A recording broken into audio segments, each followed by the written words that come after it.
வணக்கம் மக்களே. நம்ம சேனலில் ரிவ்யூஸ் பார்த்துக்கிட்டு இருக்கோம். ஸோ அந்த வகையில் இப்போ நம்ம எதை பற்றின ரிவ்யூ பார்க்க போகிறோம் அப்படின்னா, கார்த்தி கதையில் என்ன நடந்துச்சு அப்படிங்கிறத பற்றி இந்த வீடியோவில் பார்க்க போகிறோம். என்ன நடக்குது அப்படின்னா, நம்ம கார்த்தியும் ரேவதியும் கோயிலுக்கு போயிருக்காங்க. அபிராமி கூப்பிட்டுருக்காங்க அப்படின்னு. அங்கே போயிட்டு சாமி கும்பிடும் பொழுது அபிராமி வந்துட்டு காவடி எடுக்கிறாங்க. காவடியை பார்த்ததோட கார்த்தி கேட்குறாரு, அம்மா என்னம்மா இதெல்லாம், உங்களுக்கு ஏற்கனவே உடம்பு சரியில்லை, இதெல்லாம் தேவையாமா வேண்டாமா அப்படிங்கிறாரு. அதுக்கு அபிராமி சொல்றாங்க, கார்த்தி என்னை பத்தி கவலைப்படாத, நான் எல்லா ஏற்பாடுகளும் பண்ணி வச்சுட்டு தான் கிளம்புறேன். நீங்க ரெண்டு பேருமே புருஷ மண்டாட்டியா சந்தோஷமா இருக்கணும், அதுதான் என்னோட நோக்கம். நான் போயிட்டு வரேன்ப்பா அப்படின்னு போறாங்க. இத பார்த்துட்டு ரேவதி ரொம்ப கவலைப்படுறாங்க. பாவம் அத்தை, நமக்காக கஷ்டப்படுறாங்களே அப்படின்னு. ஸோ அதுக்கப்புறம் நம்ம பரமேஸ்வரிய காமிக்கிறாங்க. பரமேஸ்வரி சாமி கும்பிடுறாங்க. அப்பன்னு பார்த்து ஊர் தலைவர்கள் எல்லாரும் வராங்க. வந்துட்டு பரமேஸ்வரி கிட்ட சொல்றாங்க, அம்மா இது மாதிரி நல்லபடியா கோவில்ல யாக பூஜை நடந்து முடிஞ்சிச்சு. அடுத்ததா கோவில்ல கும்பாபிஷேகம் நடக்க போகுது. கோவில்ல உள்ள சாமி நகைகள் எல்லாமே பேங்க்ல இருக்கு அப்படிங்கிறது உங்களுக்கு தெரியும். இப்ப ஐயா ஊர்ல இல்ல, அந்த சாமி நகைகளை யாரு எடுத்துட்டு வர்றது? இதை கேட்டதோட பரமேஸ்வரி சொல்றாங்க, அதுக்கு என்ன இப்ப, இது மாதிரி அவர் இல்லைன்னாலும் என் பேரன் கார்த்தி எடுக்கிற மாதிரி எல்லா ஏற்பாடுகளையும் பண்ணி வச்சுட்டு தான் அவர் போயிருக்காரு. அதனால நான் என் பேரனை வர சொல்றேன். வர புதன்கிழமை நல்ல நாளா இருக்கு, அன்னைக்கு போயிட்டு எடுத்துட்டு வரலாம். அப்பதான் விருமன் சொல்றாரு, என்ன ஊர்ல உள்ள யாரையுமே நம்ப மாட்டீங்க போல, எதுக்கெடுத்தாலும் பேரன் பேரன் அப்படின்னு சொல்லிக்கிட்டு இருக்கீங்க. பரமேஸ்வரி சொல்றாங்க, இங்க பாரு, என் குடும்பத்துக்குன்னு ஒரு மரியாதை இருக்கு, அந்த மரியாதையை நான் என்னைக்கு விட்டு கொடுக்க முடியாது அப்படின்னு பரமேஸ்வரி சொல்றாங்க.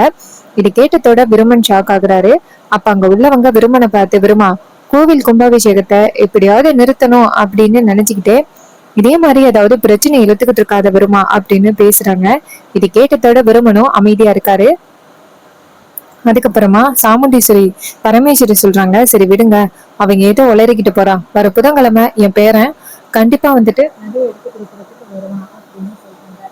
அதுக்கப்புறமா நம்ம பரமேஸ்வரி நேரா கார்த்திகிட்ட போன் பண்ணி, இது மாதிரி வர புதன்கிழமை நகை எடுக்கணும் அப்படின்னு சொன்னதோட கார்த்தியும் சரி பாட்டி அப்படிங்கிறாங்க. இன்னொரு பக்கம் அந்த சிவனாண்டியையும் சந்திராவையும் காமிக்கிறாங்க. அந்த சிவனாண்டி வந்து சந்திரா கிட்ட, சந்திரா அந்த கார்த்திய சாமுண்டீஸ்வரி கிட்ட காட்டி கொடுக்கறதுக்கு நம்மளுக்கு ஒரு நல்ல சீன் கிடைச்சிருக்கு. சந்திரா கேக்குறாங்க, என்னங்க சொல்றீங்க? சிவனாண்டி சொல்றாரு, ஆமா சந்திரா, அந்த ராஜ சேதுபதி ஊர்ல இல்லைன்னாலும் அந்த நகையை பேங்க்ல உள்ள நகையை எடுக்கிறதுக்கு அந்த கார்த்திகிட்ட தான் வந்துட்டு பொறுப்பை கொடுத்துருக்கான். அவன் தான் வந்து நகை எடுக்கணும். சோ அவன் வரப்ப சாமுண்டீஸ்வரியையும் சேர்த்து நீ கூட்டிட்டு போனேன்னு வச்சுக்கீங்க, கண்டிப்பா அவனை வச்சு ஈஸியா காட்டி கொடுத்துடலாம், அவன் தான் ராஜ சேதுபதியோட பேரை அப்படின்னு. இது கேட்டதோட சந்திரா சொல்றாங்க, சூப்பருங்க, இதை வச்சு அவன் யாரு அப்படிங்கிறத அக்கா கிட்ட ப்ரூவ் பண்ணிடலாம், சரிங்க அப்படின்னு சொல்லிட்டு கிளம்புறாங்க. அதுக்கப்புறம் முத்துப்பாண்டி அப்படிங்கிற ஒருத்தலை காமிக்கிறாங்க. அவரு வந்துட்டு ஜெயில இருந்து வெளியில வராரு. அவரு நேரா சிவனாண்டியை பார்த்துட்டு ரெண்டு பேருமே சந்தோஷமா பேசிக்கிறாங்க. சிவனாண்டியோட சித்தப்பா தான் முத்துப்பாண்டி. முத்துப்பாண்டியை வந்து ஜெயிலுக்கு அனுப்புனது நம்ம சாமுண்டீஸ்வரி தான். முத்துப்பாண்டி ரெண்டு பேரும் பேசிக்கிறாங்க. சந்திரா இப்ப எங்க இருக்கா அப்படின்னு சிவனாண்டி சொல்றாரு, சந்திரா இப்ப அந்த சாமுண்டீஸ்வரி வீட்டுலதான் இருக்கா. அந்த வீட்டுல நம்மளுக்கு ஒரு உளவாளி தேவைப்படுது இல்ல, அங்க என்ன நடந்தாலும் என்கிட்ட சொல்லிக்கிட்டே தான் இருக்கா அப்படின்னு. அப்புறமா முத்துப்பாண்டி பைக்ல ஏறி வந்துகிட்டு இருக்கும் பொழுதுதான் சாமுண்டீஸ்வரிய பார்த்துட்டு சாமுண்டீஸ்வரி கிட்ட வந்து சண்டை போடுறாரு. 5 வருஷமா உன்னை கொஞ்சம் கூட மறக்கவே இல்லடி, நீ தானே வந்துட்டு நான் ஜெயிலுக்கு போறதுக்கு காரணம் அப்படின்னு சொல்லிட்டு பேசுறாரு. பேசிட்டு அந்த இடத்துல இருந்து போகும் பொழுதுதான் கார்த்திக் கேக்குறாரு, யார் இவர் அப்படின்னு. அப்ப சாமுண்டீஸ்வரி சொல்றாங்க, மாப்பிள்ள, இவன் பெண்கள் கிட்ட ரொம்ப தப்பா நடந்துக்கிட்டான், அதான் இவனை போலீஸ்ல பிடிச்சு கொடுத்தேன் 5 வருஷத்துக்கு முன்னாடி.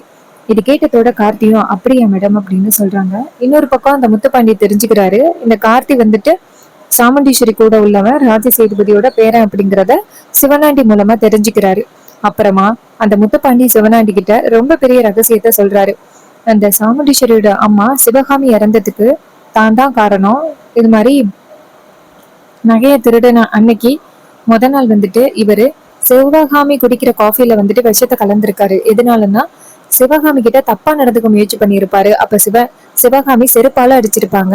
சோ இதனால அவரு கோவத்துலதான் சிவகாமியோட காஃபில விஷத்தை கலந்திருப்பாரு. இது தெரியாம எல்லாரும் வந்து ராஜ சேதுபதி தான் சிவகாமி இறந்ததுக்கு காரணம் அப்படின்னு பழி சொல்லிட்டாங்க.